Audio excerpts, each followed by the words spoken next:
欢迎来到星星频道，请点击订阅并关注，获取最新资讯。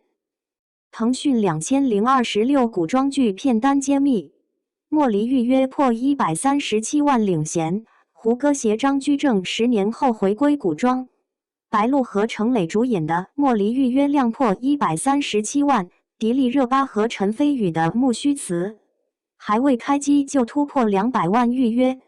腾讯视频这次不靠流量明星硬扛，而是拿出了更有厚度的内容王牌。2026年的古装剧市场竞争激烈，腾讯视频的片单显示平台正在从流量为王向内容为王转变。莫离上公主兰香如故组成的古装矩阵，各有特色却共同指向了高质量内容的新标准。观众早就看腻了传统的仙侠虐恋，这是多位剧评人在分析2026年古装剧市场时的共同感受。腾讯视频这次的选择明显偏向于强情节、厚文本的剧目。莫离改编自凤清的小说《盛世嫡妃》，由曾执导《花千骨》的导演林玉芬操刀，白鹿和程磊主演。该剧讲述骊山遗孤与隐忍王爷的契约婚姻，将双强互飙的智性甜和反转不断的权谋局结合在一起。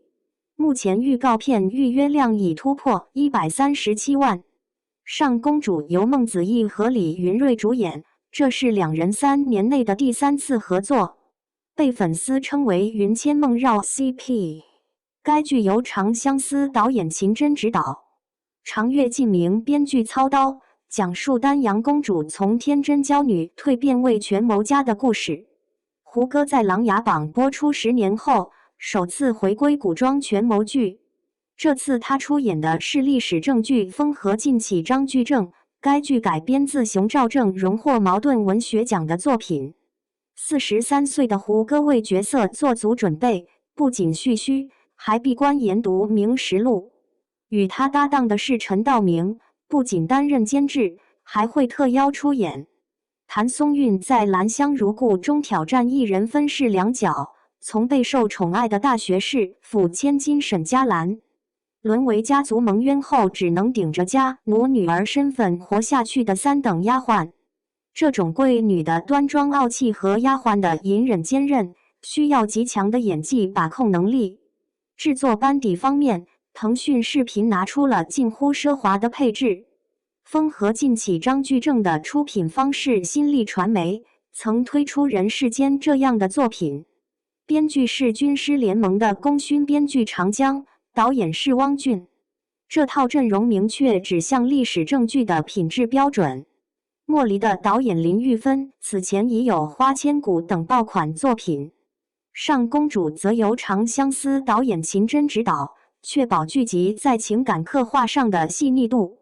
更为重要的是，这些剧集在服化道细节上明显提升了投入。花开锦绣剧组手工打造铠甲，纯手工复原明制服饰，甚至实地取景敦煌戈壁。从已曝光的剧照来看，孟子义在百花纱中的唐风造型相当精致。2026年待播的古装剧中，一个明显趋势是双强设定成了标配。不管是莫离里的政治联姻夫妻，还是上公主里的公主与寒门世子，都是强强联合的路线。那种傻白甜女主和霸道总裁的套路已经过时了。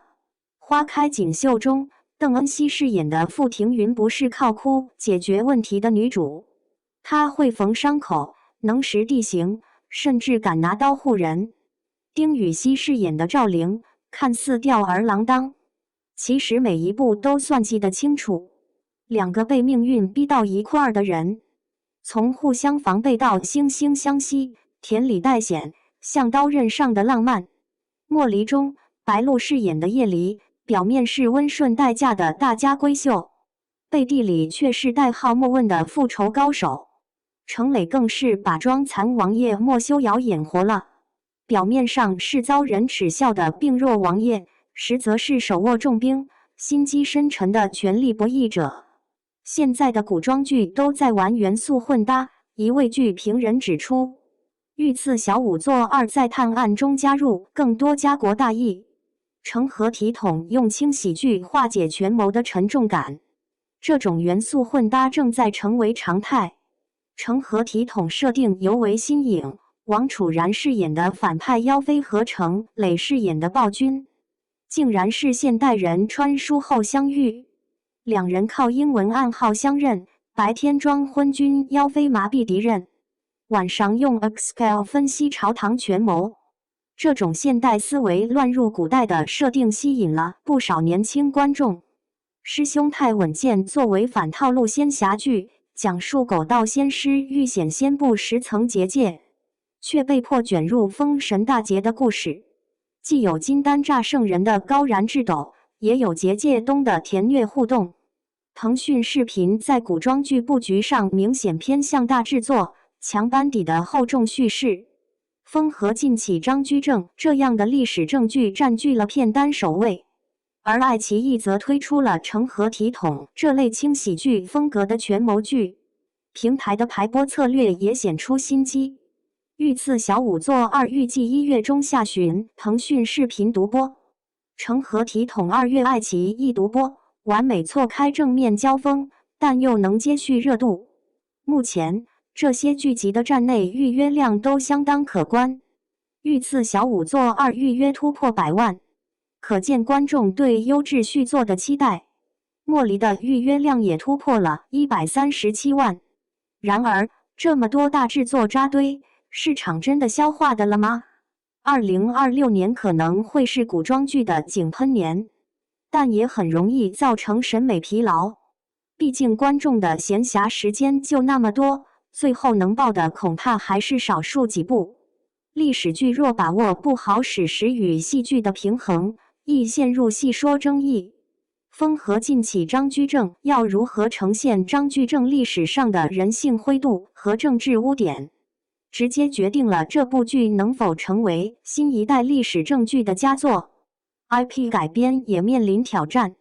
兰香如故在开播前就因角色名改动等问题引发过原著作者的维权争议。剧版如何在戏剧性与真实性之间找到平衡，考验着创作团队。当观众看腻了塑料糖精，行业也开始沉下心做硬菜。